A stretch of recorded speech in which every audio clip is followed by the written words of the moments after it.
we are building this feature-packed miter saw station with almost perfect dust extraction. Plus, we will also address why every single beginner woodworker needs a miter saw, especially if they are trying to build a side hustle with their woodworking hobby. And I will also show you that a miter saw station like this will actually save space in your small workshop. But to do so, you need to add one super simple feature, because this is not just a miter saw station.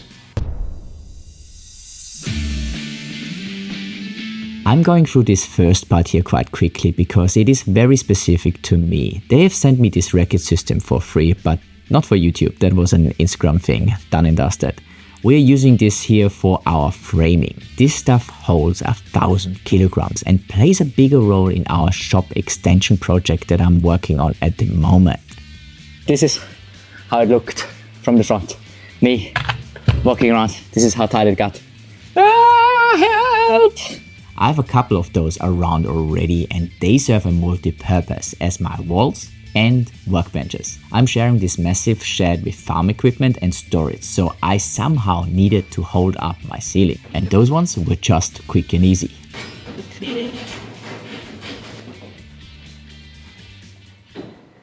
So our first step for our cabinet carcasses is to break down our sheet good to manageable size so that I can put them through the table saw. I'm not comfortable to put through a whole sheet of ply through the table saw. I have a track saw for that with a very long guide, so we're going to use that. Okay, I broke them down to rough dimension. Right now I have one reference edge where I referenced all the crosscuts to, and I'm marking that now because this is going to be my reference edge for everything. I got this really good tip from Ben's Woodworking and more.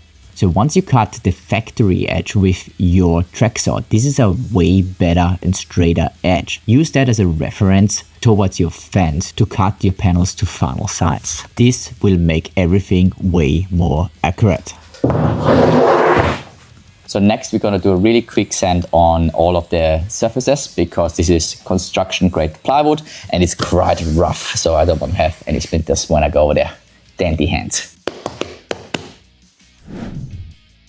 So we're going to use a biscuit jointer, and biscuits help with alignment. So we're using the biscuit glue and my narrow crown stapler just for clamping purposes.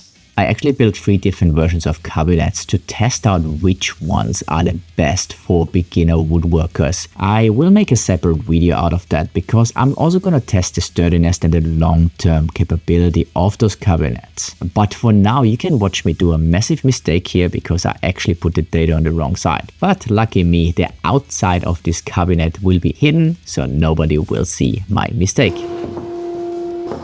You might have noticed a trend, maybe it's more of a movement, at least in my eyes, where one tool seems to be a little underappreciated.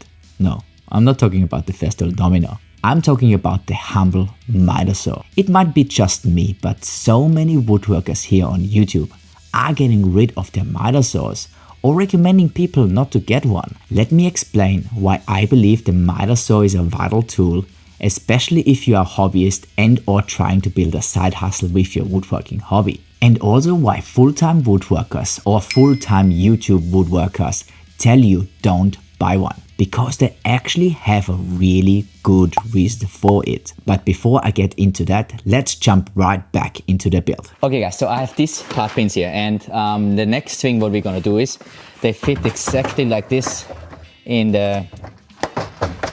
here, like 2 next to each other. So I'm gonna make one really long and wide shelf, and then we can pull them in and out. So that's gonna be our next step. So I made a mistake here. I made this drawer very wide, and with those plywood slides, it gets stuck all the time because the part pins are very heavy. So one thing I will be doing, I will be replacing it with proper hardware. And because you have seen my butt only 50 times in the shot, I show it to you one more time. Nice. So we just cut the parts from one of our drawer boxes. How it works is I'm gonna screw them on from the top, I guess, because they're gonna be laminated from the top anyway. And those ones go next to the miter saw. Height-wise, I went overboard. I went a couple of centimeters over the miter saw because you can always shim the miter saw a little bit up, which makes it much easier. And I have a really cool feature, which you have to stick around for because this one is gonna be awesome. So we have to make some pocket holes here. So then once we place it there, we can screw it down onto the miter saw station. Let's dive into why the miter saw is so useful. For starters, I find my miter saw essential for rough cutting lumber. Imagine having to cross-cut a 3-meter long board on the table saw, especially if you have a job site table saw, like I did recently. Super dangerous. Yes, you can use your circular saw, and I did this in the past, but the setup time takes forever and it always makes a huge mess. And before you start typing in the comments that the miter saw is messy too, don't worry, I have an almost perfect solution for that later in this build with a hidden accessory that actually makes it perfect. Pattern painting. This one got a little bit flex here, so I'm trying to get this center divider in without taking everything out. As you can see, I'm quite optimistic with my 12mm construction grade plywood. Obviously it sagged like crazy, that was way too far. At least it was easy to put this divider in, and I didn't even need to screw the divider down to the workbench because the downward force of the plywood put enough pressure on it anyway. So I've never laminated anything. This is why I went for this one. It was super cheap, and now I know as well because I think it's the thinnest laminate in the world. I have no hope it lasts forever, but it looks good at least. Now let's talk about versatility. The miter saw is the only tool that can cut a compound mitered angle out of the box, which is a super common cut, and I do it all the time. No, I'm joking, I never did one and I probably will never do one. I didn't even know it existed until I did some research for this video. But a miter saw could do one, and it helps my argument, so here you go. Another big advantage for me specifically is if I have set up my table saw for a specific cut, and because my raging ADHD lets me forget another crosscut I should have done beforehand, I can just go to the miter saw instead of changing my fence and messing up my entire project. Been there, done that. The biggest reason though to have a miter station in your workshop, especially as a hobbyist or a side hustler, is time. Yes, you heard me right, time. And I think that is even more true for us side hustlers than for professionals. I think every full-time woodworker just stopped watching now because obviously for them time is money. But bear with me, I obviously have to explain what I mean with that. So we're using some cheap push activated drawers here, which are actually pretty awesome, and they were super easy to install. They needed a little bit of adjustment as you can see here, but they worked really well, and I just got them from the big box store. And because I want to give you the best viewing experience, I've spared no expense for the draw faces. I'm using, yes, dress pine, and I'm even grain matching it. Full disclosure, I did have them lying around, but I think they look good, so let me know what you think. Time is the biggest reason to have a miter saw, in particular a miter saw station. I obviously only can talk from my experience, but I have limited time that I can, or am allowed to, happy wife, happy life, be in the shop and work on my wood. Timber, Anyway, like most of you, I have a full-time job, a family. In my case, I have a 3-year-old that invents the most amazing and fun games for us to play. And we also live on a farm that needs constant maintenance. So when I'm finally in the shop, I want to get things done. So efficiency is key. And every single tool I can afford, obviously, is really crucial. And the miter saw is super efficient with repeatable, safe, and fast crosscuts. The best tool for the job, period. But I understand why people way more advanced in their woodworking career get rid of them. A lot of professionals also have professional tools. They have a panel saw or at least a big table saw, and yes, they are way more accurate. So I understand why they think a miter saw is not that useful. Okay guys, the next thing we're gonna take care of is the dust extraction. So this one is gonna be a tricky one, and I have an idea on what to do. So I have this, came with my Sherwood dust extraction starter kit. So I'm gonna try to put that behind it. We build a box around it. So once the sawdust shoots in, it gets sucked in straight away.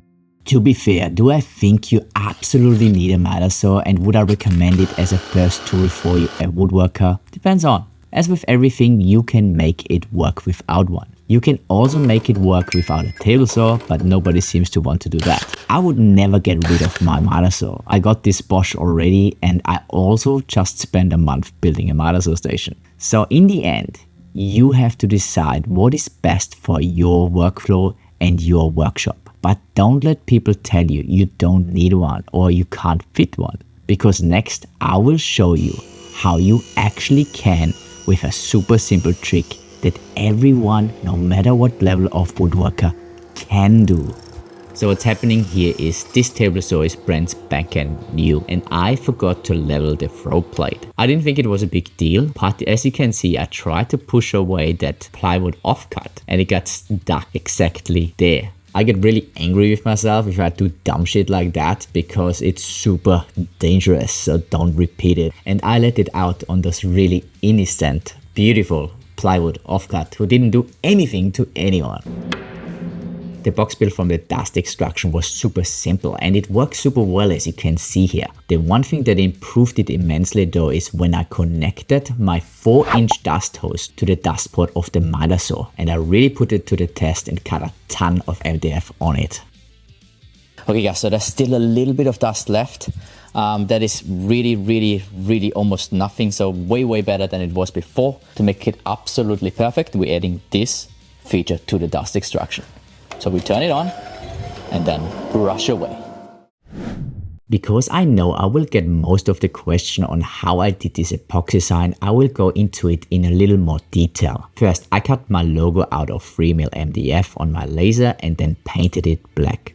For the epoxy, I'm using a tabletop epoxy that cures in about 24 hours, and I'm mixing this with a white pigment paste. After I put it, I wait about 20 minutes, which is half the working time of the epoxy, so it sets up a little bit before I arrange my logo. This prevents the parts from floating around too much. While the epoxy is curing, I tackled the light box. I cut an offcut of plywood into a round shape with my router table and bent some more 3mm offcuts around the circle. Then we wrapped the LED strips around and glued them in place with hot glue. After the epoxy is cured, I cut a template out of another plywood offcut and traced it on my router table. That makes a huge mess. Last step is to bring everything together, and again we're using our trusty hot glue gun.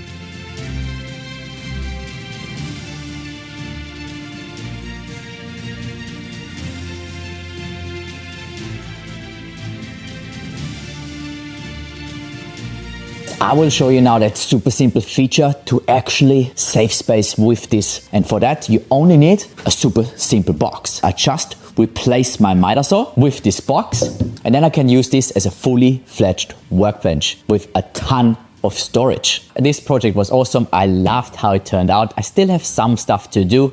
1, I need some power. 2, I need to stack my pegboards. And the most important thing, I need a stop box system. I'm still undecided if I want to have a removable fence or if I inlay a T-track. Let me know in the comments below what you would do. This project was the first of our shop renovation projects. We're gonna extend the shop by almost double. We're gonna rebuild our outfit/assembly table. We are implementing a super unique small shop dust collection system, and we're gonna build a ton of workbenches, including storage for your small shop. So if you don't want to miss out on that, don't forget to hit the subscribe button, because now you have the skill to build this miter saw station. You can now go to attempt a massive project like this. As always guys, I appreciate you and I see you next time.